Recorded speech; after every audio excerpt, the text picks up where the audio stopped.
So still taking a few more of the questions and comments. Next one. How did you move on after getting the endometriosis diagnosis? I apologize. There's nothing to apologize for.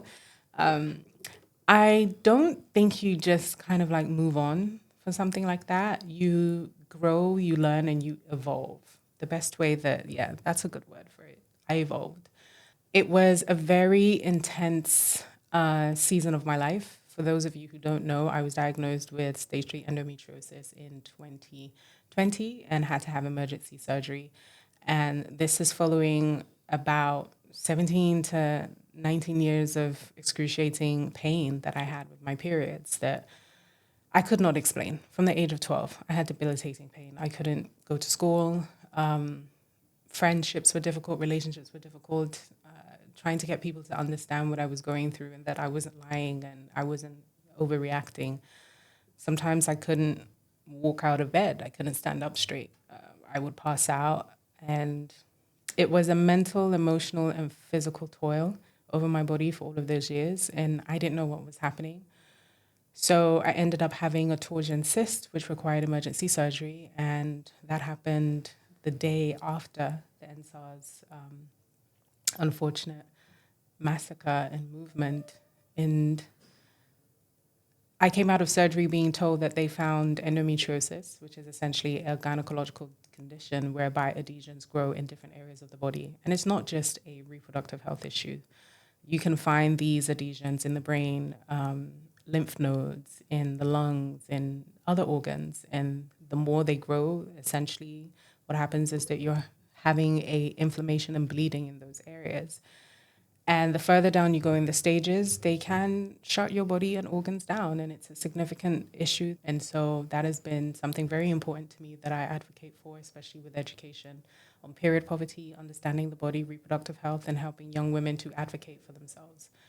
After telling my story, I'd say that the hardest story for me to listen to was that of a young woman, young Nigerian woman, who was the breadwinner of her family. She was a hairdresser. And she used to have really bad period pains that would prevent her from working. And she went everywhere to everyone and eventually was told to go to a herbalist who told her that the best way for her to get rid of the pain would be for her to have sex. And she was a virgin at the time. He offered himself to her. She got pregnant, and that was the trajectory of her life. Her family's life changed in that moment. And when I heard that story, I thought to myself, this person could have had an hormonal imbalance. She could have been stressed. It could have been anything. But she didn't know.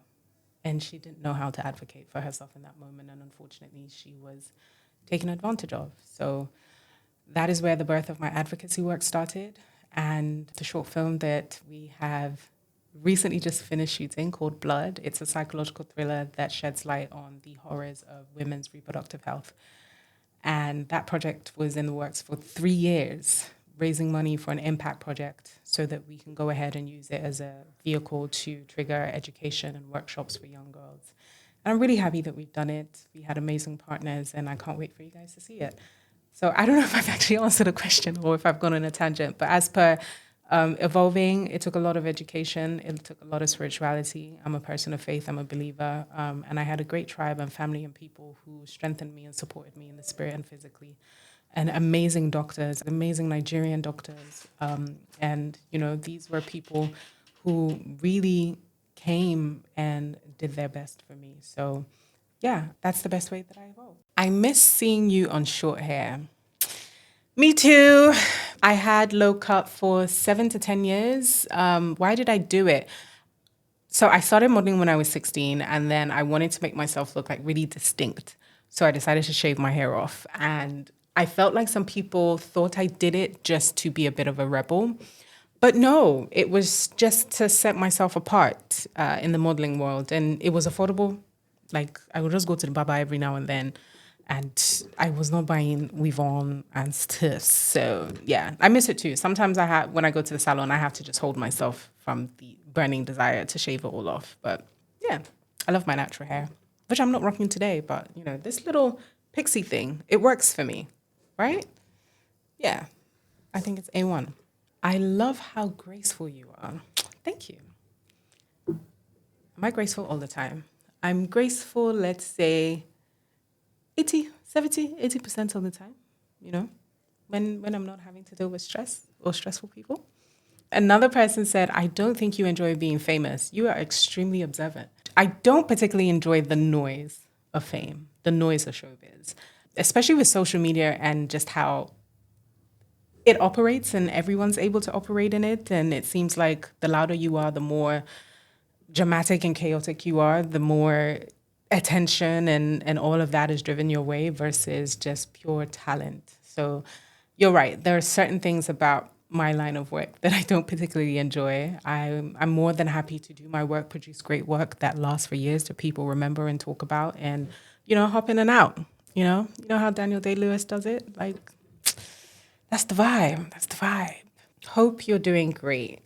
Yes, I am. I am. I'm doing really good. I had a very interesting summer. I had a very still summer, reflective summer. You know, when you just sit there and you ask yourself, what am I doing? Am I doing the right things? Am I living my purpose? Am I where I'm supposed to be? And so that's what those seasons were like for me. But I'm most definitely doing good and excited to be back. Do you laser? Is in what, laser hair removal? I'm going to assume that's what that is. No, I don't. I don't laser hair removal. I'm one of those people who doesn't like have that much bodily hair like on my arms and stuff. Or if I do, it's like very fine and very fair. And so I never really bothered. But what I'm about is a hair removal cream. And I mean, I used to be the ambassador for Veet hair removal cream. So yeah, but I'm about that. How do you keep looking always beautiful and glowing? Listen, it's the Holy Spirit. The Holy Spirit is number one, attache. Number two, sometimes is makeup. There's good lighting, as you can see. Other times it's, really good skincare. Guys, I don't play around with my skincare. I get my regular facials, I get my regular peels once a year, and I have really good products that I like to use. So yeah, that's the vibe. Do I have a favorite tea brand? Yeah, sure. Should I mention? Okay, so I like Lipton, I like Twinings, I like, yeah, those are some of my favorite tea brands. This is not a fun question or fun statement, but thank you for speaking up about endometriosis. It is my absolute pleasure to share this journey and to provide as much information and educate women out there. So thank you. Okay, last question. Yo, what happened to the hair salon that you had a while back? We actually do address this in an upcoming podcast, but for those who don't know, myself and my friend Bolale Olukani, who is also a media personality, we co-owned and founded Wash and Go Hair Salon back in 2019. It was a healthy hair salon space with a simple concept salon, imagine dry bar for African women. And it was a great time. Like, we did that for about 3-4 years. COVID came. It was a tough time for us. We had amazing staff, a great community, but, doing business in Nigeria is not easy. And there were a lot of things that we had to contend with, and we figured it would be better for us to cut our losses early rather than drag the baby on suffering. So we essentially had to close down the business. We continued our products line, but we're working on something. We're working on something, and we know that we filled a gap, and now we got to refill it again. So watch this space. And that is that. So that was fun. That was actually really fun, and hopefully we can do this again. And I will see you another time. Toodles.